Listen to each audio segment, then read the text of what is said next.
Do you ever feel stuck? The alarm goes off and you think, is this really my life?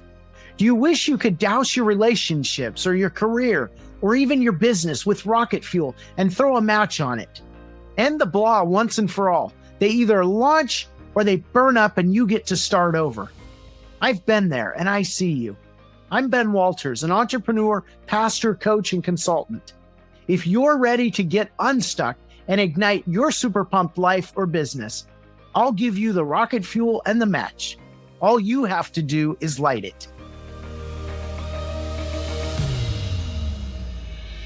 What if you were rolling along in life, doing your thing, and all of a sudden you were confronted with something so horrific, so life-changing that you couldn't shake it. You couldn't stop thinking about it. You needed to do something about it. Well, that's what happened to our guests today, Ryan and April Berg. They came face to face with the horrors of sex trafficking in India, and they couldn't shake it and they couldn't walk away. And so they decided their calling was to do something about it, to help these women who were trapped in a life they never wanted. And so they launched a project, an initiative called the Aruna Project, and they have never looked back. We're here with the founders of the Aruna Project, Ryan and April Berg. Welcome, Ryan and April. Thanks for having us, Ben. I'm so glad you guys joined us today. And I wanted to ask you, so the Aruna Project is to free, employ, and empower victims of human trafficking. And so before we get into exactly what that was, I wanted to hear a little bit about the spark that ignited this type of work for you guys and how you started this organization. Sure. We did not go looking for this. This wasn't some sort of grand plan. It was literally just a response to seeing literally a little ticker line in an airport on a news report. I was in an airport. I was traveling for work, saw a little ticker line that made reference to 12 children being freed from sex trafficking. And I had never even heard of sex trafficking, didn't know that it existed. And once I saw that, and I sat down, kind of waiting for my flight, did a quick Google search, and realized the very destination that I was going to internationally was a destination location for sex trafficking. And so I thought, this exists, and somehow it's being reported on, and we aren't rallying people to try and bring about change. And so, long story short, got in touch with her and said, hey, I'm going to try and find this. And if there's anything that we can do to help, we should probably try to help. And so that led to a lot of next steps in terms of digging deeper, uncovering more details, and trying to figure out, okay, how might we just step in to help? Ah, that makes sense. It's interesting you said you were in an airport, because I always see when I go to the airport restrooms, there's the little kind of signs that say, if you see a victim of human trafficking, call this number. And you guys actually, it sounds like, took action on that. Which airport were you in, and which airport were you headed to? Where were you headed to when you kind of got this 12 women, 12 girl ticker? Yeah, I was in Newark, Okay. New Jersey, and I was headed to India. Okay. And that for me kind of became the, oh my goodness, what's going on here? How is this happening? And it was before a lot of movies had come out. It was before there was a lot of awareness. It was before some of those, like you'd referenced on the back of the bathroom stalls. Yeah, this was in 2008 when I was pregnant with our daughter. So oh wow, it was kind of too like the whole girl thing, and it was just like, what is happening? And when he did do research and found the name of the contact, he was in one of the red light areas trying to do some things for the women there. And when he got in touch with them, he was like, to understand it, you have to come see it. And so not only was it like we were just made aware of something, but Ryan actually went in and he walked him through that area specifically. And so when you see it in person and for the first time, that early on, before you even realize what's happening, in a 2 square mile area, there's over 15,000 sex slaves that exist. And so when you go in, it's hidden. You don't even realize it. There's shops on the front end and they take you in, and it is, it's disgusting. Let's be honest. It's very poverty stricken. very rough area, and you walk in and it takes you through all of these little stairwells and up these worn stairs, and you get up to a higher level, and you look down a hallway, and there's just nothing but woman after woman with a pull curtain and a little mattress behind her. And so when you see that face to face, and you see kind of total emptiness, obviously, and we could walk out of there and they can't, that is definitely changing. And so it's not only knowing that it existed, but it's seeing it firsthand. And just, I mean, he came home and he's like, we have to do something. I don't know what that is yet, but we have to do something. Yeah, it was crazy, Ben, because I didn't anticipate getting that drawn in. Right. But once we learned about these particular locations, and once I went in, and like April was saying, I mean, the smell of stale urine, there were rats everywhere. I get to the stairs, I start up these stairs, and I could start to hear the sound of abuse. And as soon as it opened to that corridor, and seeing those young women, and knowing that there were pimps right there trying to barter, with us,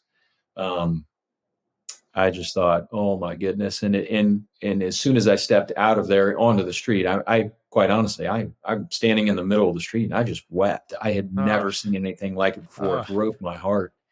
And there was a pimp that was quoted as saying, "You do-gooders show up a day late and you leave a day early." Huh. And I just thought, it sounds like that stuck with you. Oh my goodness. I was like, there is no way I can walk away from this. Right. There's no way. So, wow.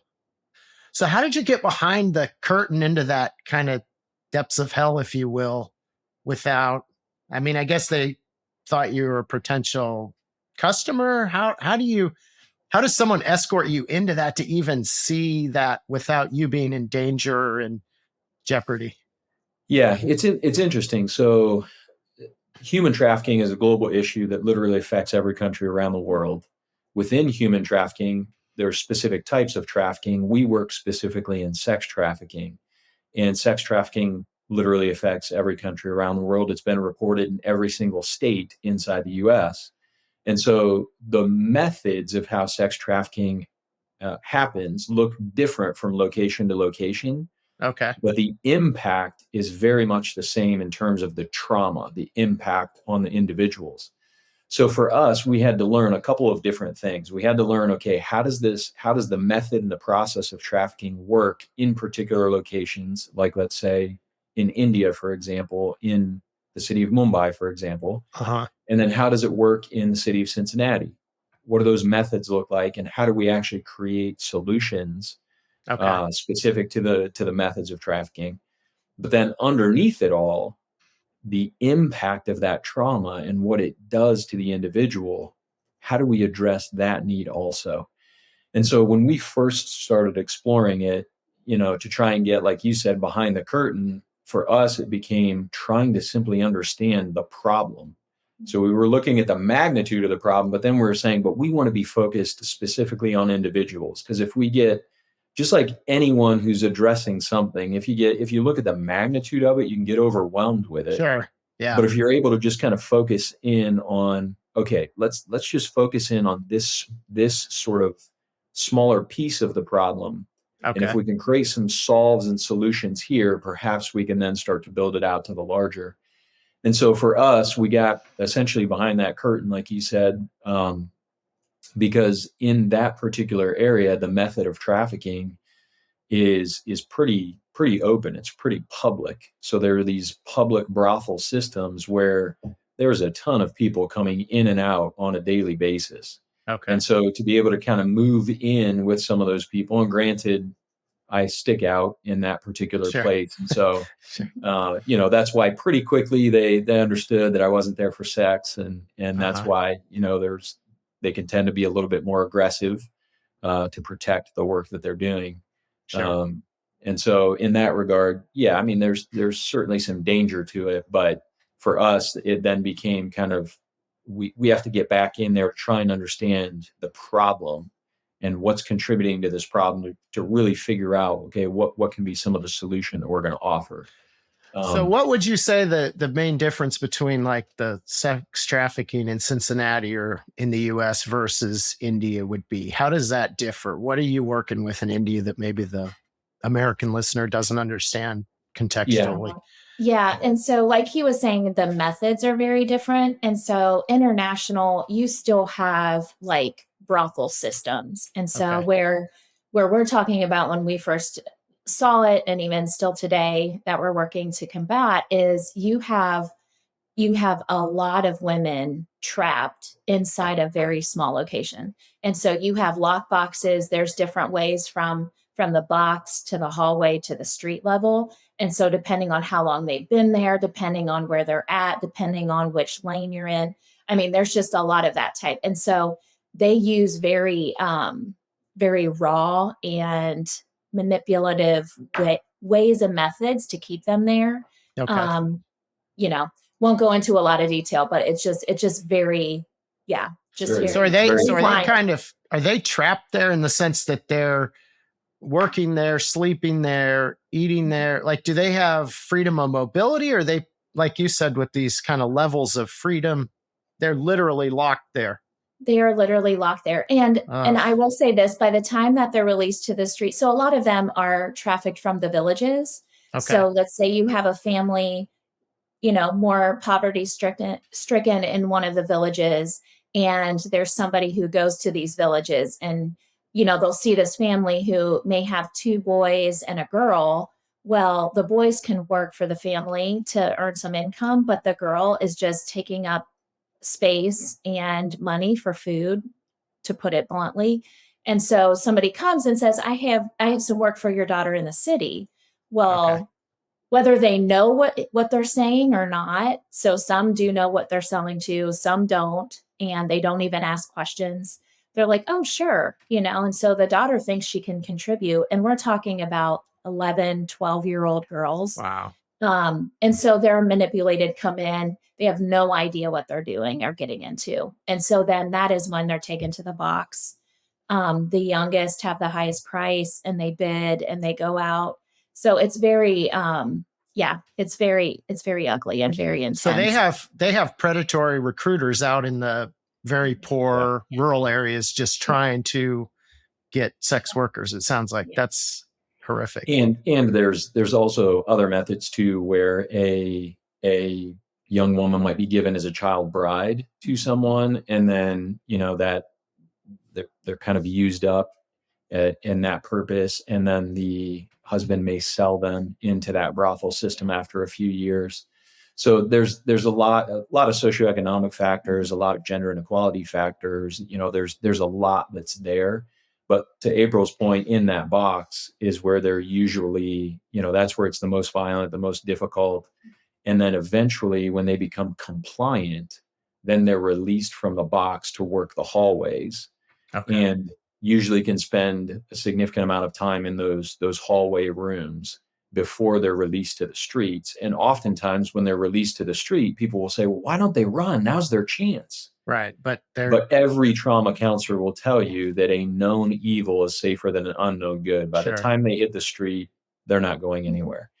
Whereas here in the US, the typical method is going to not be that sort of, they're not trapped in a box or things like that. Now, granted, that happens for sure, but typically it's going to be much smaller sets of groups that are using some sort of, there's kind of a whole system where they'll like a pimp would basically isolate a young woman, recognize vulnerabilities, start to kind of shower her with praise and gifts and all these different things. It's usually a person that's a little bit older in a position of authority, someone who's younger in a position of vulnerability. Shower them with gifts, praise, that sort of thing. Start to isolate them a little bit away from existing relationships. Start to manipulate, start to prey on them, start to sexualize the relationship. And then once that starts to happen, they typically will introduce drugs into the relationship. Okay. And then from there, we'll start to get them addicted on some sort of a substance. And then from there, we'll start to actually then pimp them out as a means to be able to get, enough money to be able to get the next, drug of sort, whatever they need. So it becomes that's oftentimes referred to as a Romeo pimp, and where Okay. there's some sort of a romantic Romance. engagement. Okay. And I will Sure. add too, I know there's a lot of different views and people say a lot of things like, oh, watch your child in Kroger, that type of like the parking lots and they're praying, Sure. which I'm not saying that doesn't happen, but this is an organized crime. They know what they're doing and Sure. they know who to go after. So it's a lot of those who are at risk, whether they've come through the foster care system or whether they just have parents who may have overdosed before or just kind of pay no attention to them or, Sure. runaways, different things like that. It's like, that's the type of people, those who are not going to come after them, that's who they start preying on. And that's kind of what leads them into it. But the addiction piece is the huge part around here, just because once they've introduced that drug or substance, they are locked in and they can use and abuse them for years. And so that to me changes even the dynamic of the brain and the function and how they're even Sure. seeing themselves, where they don't even realize what they're doing and That how makes they've been sense. trapped. So the system in India, in terms of the monetization of it, how is that structure work? Because in the US, it sounds like it's smaller scale players, but part of organized crime. But over there, it doesn't sound like it's as much the drug method. Right. Just talk a little bit about what structures you're going up against who are profiting from this, and how do you challenge those? Yeah, it's a challenging process because 100% of it is illegal. So trafficking is illegal, prostitution is illegal. And so the systems that are essentially set up, in many ways, there are a lot of challenges that the country is already dealing with. And so this particular challenge may not fall on in terms of the spectrum of what's needed to benefit the country. This particular challenge feels relatively small. Even though for us, we look at it and say, this is a significant issue.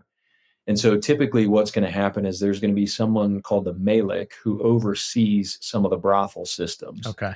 And that Malik is typically in a different part of the city. He's not in that brothel area, but he's the one who's essentially kind of leading all of what's taking place. So it's that's where some of the organization starts, with an individual like that tied into some different corrupt, whether it's corrupt police that are in that system, or different, what they refer to as almost like gang members that are actually doing a lot of the recruiting and things like that.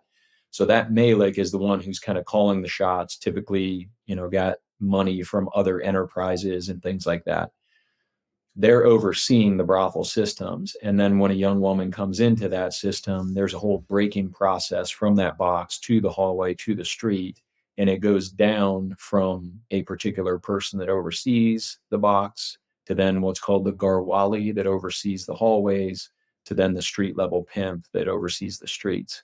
And all of that, there's a lot of money that's moving through that, and a lot of challenges, I think, that because of the corruption that exists there. And so all of it's illegal. There are some great police officers that are doing work to try and combat it. But there have also been times where I've been inside that brothel system and there's a police officer right in one of the little booths. And so it's, there's times where even there will be young women that are pulled out by the police that are held in the police station. And then the police will go back to the brothel owner and say, well, what will you pay us to bring the girls back? And so they kind of work both sides of it. So there's some real challenges. Again, there's some great police officers doing great work there, but there's also a level of corruption that just makes it very difficult. So how do you, without revealing too many of your secrets, because I don't want to jeopardize the work you're doing, but how do you go about freeing a woman from that system, liberating them from that life? Yeah. So Aruna, I'll just give you the really high level of what we've created and why we've created the way we have is, for us, once we did about 3 years, once we got exposed to what was happening, we did about 3 years worth of research before we even tried anything. We met with government officials, nonprofit leaders, women in the area, simply trying to understand, why is this happening? Who's doing what? What's effective? What's ineffective? And one of the most staggering statistics that we found, because we had moved there with our when our kids were 5, 3, and 1 to really try and dig into this and understand it. So hold one sec. You moved from the United States to India to try to dig into this and figure it out. Yeah. Just for a number of months. Yeah. We had everything in storage and took our kiddos. What did friends and family say when you said, we're going to India to take a deep dive into the sex trafficking? I mean, that must have been a wow moment, huh? Well, so so there was a time when he was there without us. So we had Stella, and so she was just a few months old, and he went to the area to try to understand more. And so he went without us and came back and like, we're never doing that again. And so I'm like, well, we're just going with you. And so it was just one of those things where we had to do more research and we had to figure out. And I was convinced too. I'm like, we have to do something. I don't know what that is, but I'm going with you. And so had you quit your jobs at that point? Were you just kind of going on faith, or how do you do that? I guess just personally, that's pretty remarkable. Yeah. So we had been working for a global nonprofit to try and actually help develop, basically like some international exchange programs for students to be able to actually develop a better infrastructure in particular areas that needed help. Okay. And so we had gone to India to do that. And so the organization that we were with allowed us a little bit of latitude to say, hey, explore this, try and figure this out. Because if it fits within what the organization wants, then perhaps we can dovetail it in. Okay. It didn't. The more we discovered, the more we realized, wow, this does not at all. Right. But our families were, they were like, this is crazy, but we trust that you guys are going after this in a way that's smart and, probably a little bit bold. And certainly there's an element of faith. We're people of faith. And so that was a huge deal for us. Just to be able to say, okay, God, what would you have us do here? And for us, it was stepping into this and going after it. And so when we were there, one of the most staggering statistics that we uncovered in a lot of this research was the re-trafficking rates. The re-trafficking rates are very high. And some research, some just, direct conversations with nonprofits, they were telling us that re-trafficking rates were as high as 75 to 80%. So you would have by re-trafficking, you mean somebody who got out and then ends up back in the trafficking system?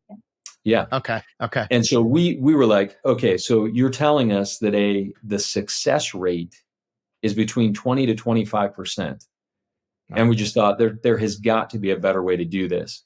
So, when you look at all the systemic issues that lead to trafficking, specifically sex trafficking, we thought, all right, before we take on any of those massive issues, let's figure out this particular piece. Sure. And if we can actually prove something to create lifelong freedom, then we can build something bigger.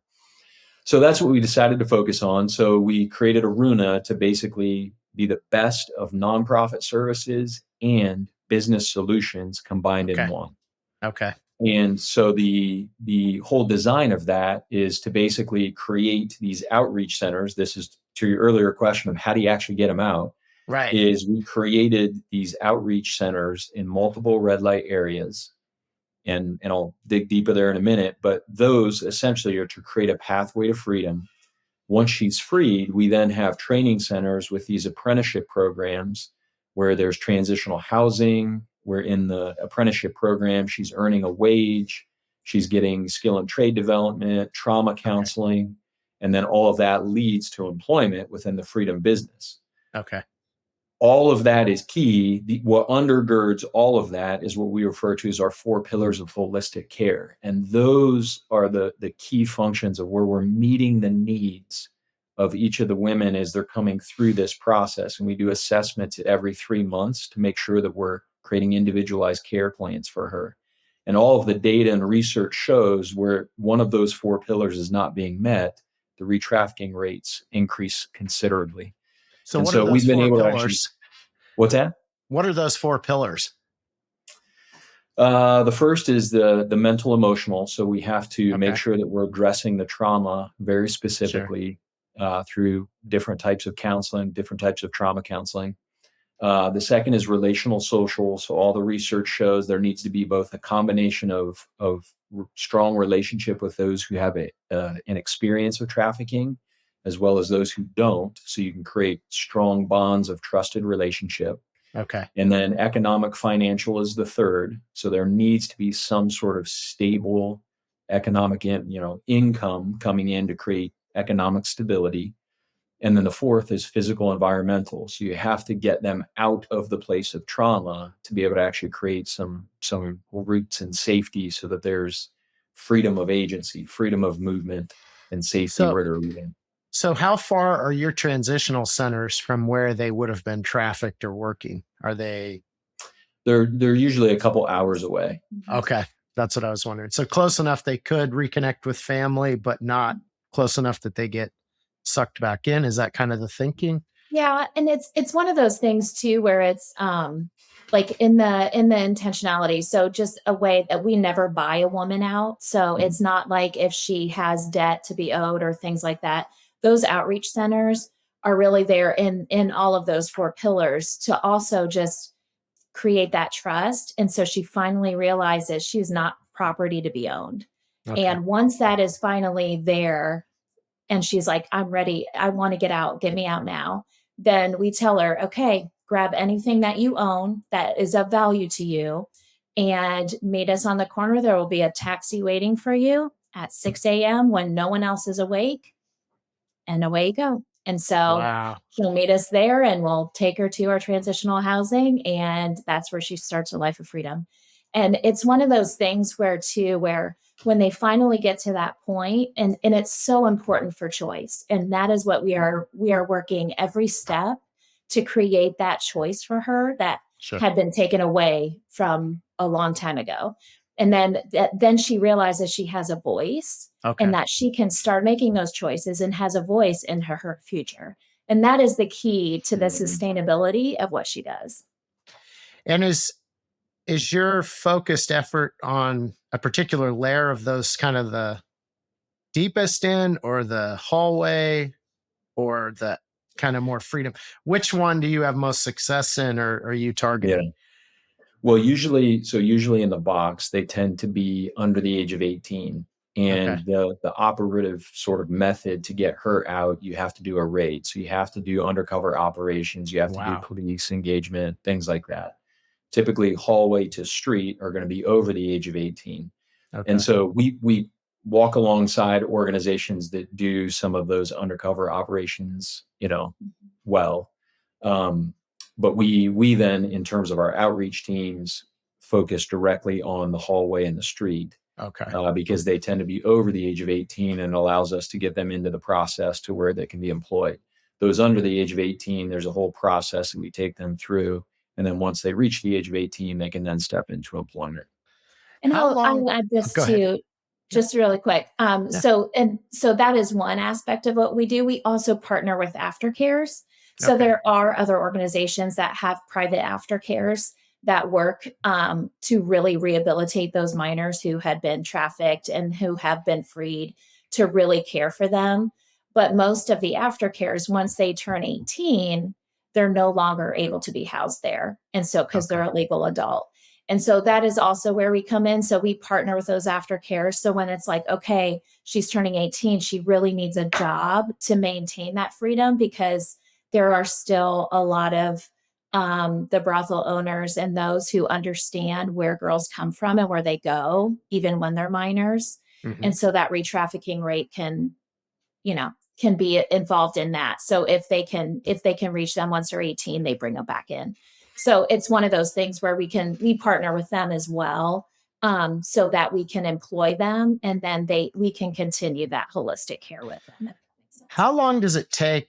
Like I just can't imagine getting up at 6 a.m., grabbing whatever you can hold in a little backpack and jumping in a cab to freedom. But then how long does it take for the trauma counseling and just kind of that exit process to sort through all this stuff, especially if you were ripped out of your family home at 11 years old, before you can begin to do productive work, think about a future? What's that window look like? Yeah. It used to take us close to 24 months from first point of engagement inside that brothel to first day of employment. Okay. And we did a lot of work to try and understand, is there a way that we can serve the women better and more effectively to help them move through that process more quickly? Not just for the sake of being quick, but for the sake of trying to help get them to a deeper point of healing so that they could step into the business and be more successful. And we've been able to actually reduce that timeline through specifically creating these individualized care plans that really focus in on unhurried time in a safe space. And because you can imagine a lot of these young women coming out, they have PTSD, they have complex PTSD, they have dissociative disorders, sleep disorders, a number of issues that need to be addressed. Sure. Just to get to the point of then being able to do skill and trade development to make sure that they are able to be employed and be a strong employee in different businesses. So we focus on each of those different sort of key steps through the process to kind of build one step to the next. And what's been really exciting is just seeing some of the resilience of some of these young women as they step into this process. And our teams are incredible as they kind of help continue to motivate the young women, and they take one step after the next, after the next.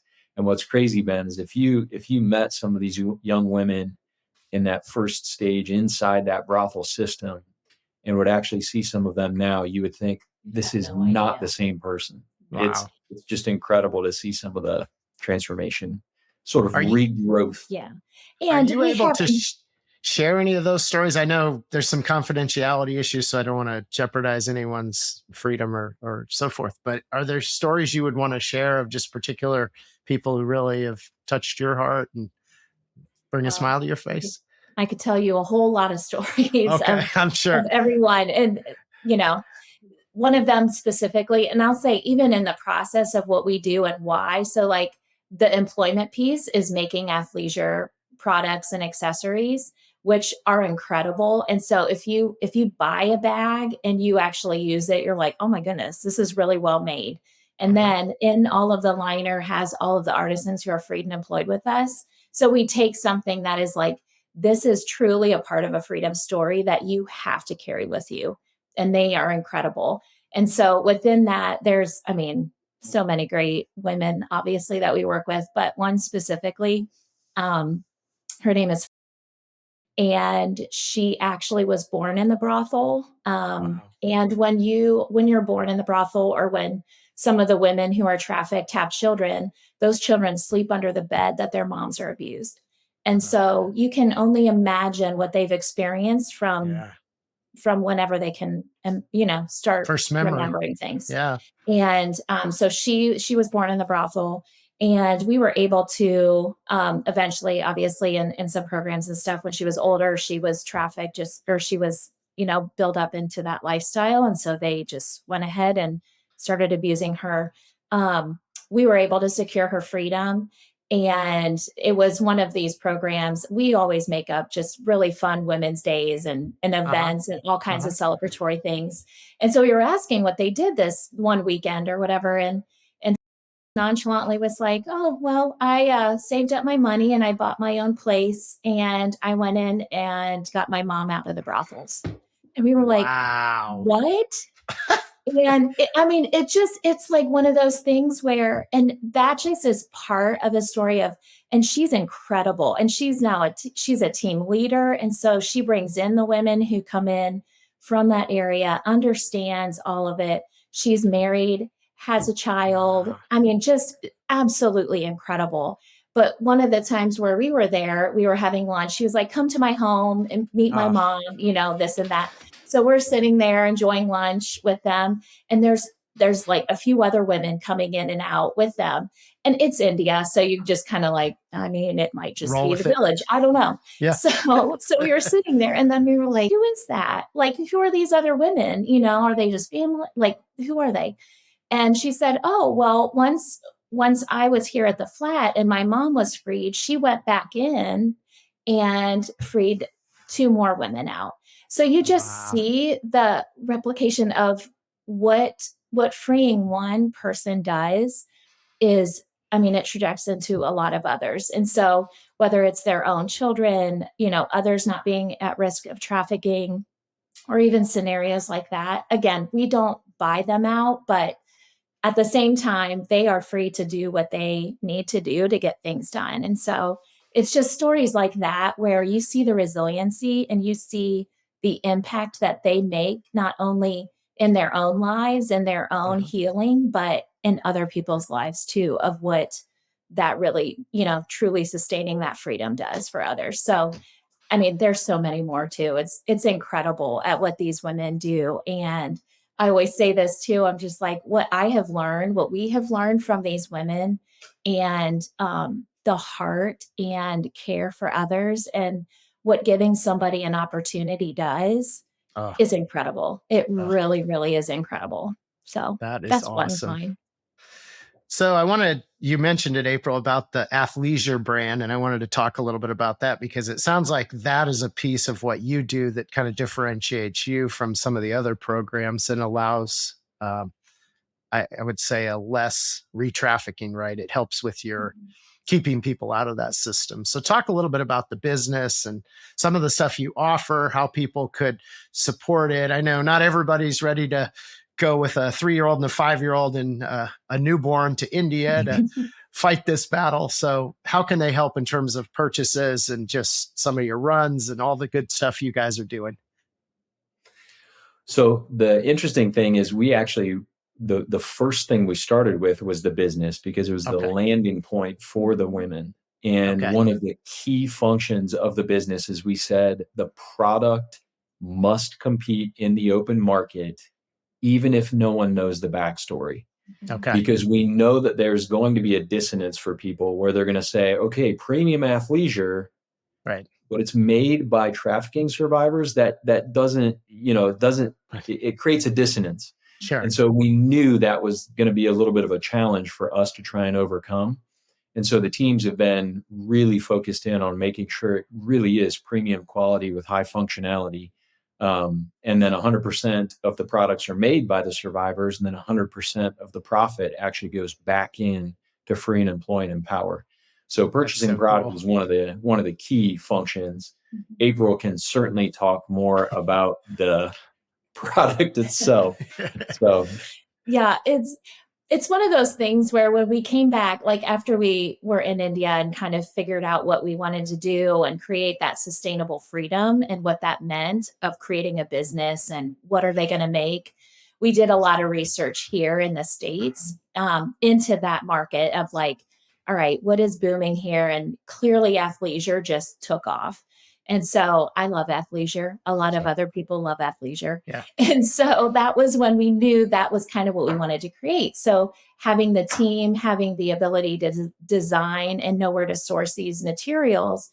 And the way that we do it is all of the materials are recycled nylon and all of the typical environmentally friendly materials that Sure. you hear talked about in that area. But the human impact is not usually talked about. And so we can drive that home. That is kind of a differentiator, of us from other businesses. But then to have it practical and something you want to carry. And so when people get it and then or you see it, we'll set up in an area and have our backpacks and duffels and any travel gear or yoga gear or whatever that might be and accessories. And then they get it and they're like, this is an awesome bag. I love this. It's pretty colors. It's this. Uh-huh. And then like, oh, it was made by women who, been set free. And people are like, what? And then you see the names in the liner and you see the names on each card that of the tags that, when you purchase a product, it has a quote from that artisan who helped make that bag. of what freedom means to her. So it's just that touch point of everything that you get that shows this incredible freedom story. And so, and that is missing in the market. And you have a lot of people from young to old who want their purchase to matter, right? I mean, you hear a lot of businesses talk about that social good. And so we have that to offer too. And so it's just incredible. And then they also make like customized things. So we make things for corporations and businesses or organizations that have, they can screen print bags, from canvas bags to reusable drawstrings or running backpacks, just different things like that we can do too. So I have a lot to say about the bags, clearly, but they're incredible. And then you asked about the other way. So because we combine the best of nonprofit services and business solutions, we've got the business side and purchasing product. But on the nonprofit side, people can donate. We have these events that you made reference to, these Aruna runs. The Aruna runs are basically volunteer-led runs that happen in multiple different cities across the U.S. And we have a whole training process. So if somebody says, well, I want to do something, they can apply to host a run. They can go through a little training process. We assign a coach. We provide all sorts of materials. And then they can gather family, friends, corporations, cities, as many people as they can. And they run for a particular woman by name that our outreach teams are working to set free. And then what's really fun is they receive, as a part of their participation, an athletic drawstring backpack that's made by women who were freed from earlier runs. Wow. And so it kind of proves out this, like, okay, I'm actually having a direct impact. And all of the funding and awareness that gets raised through those runs then goes into the outreach centers and the training centers to help fund that freedom work.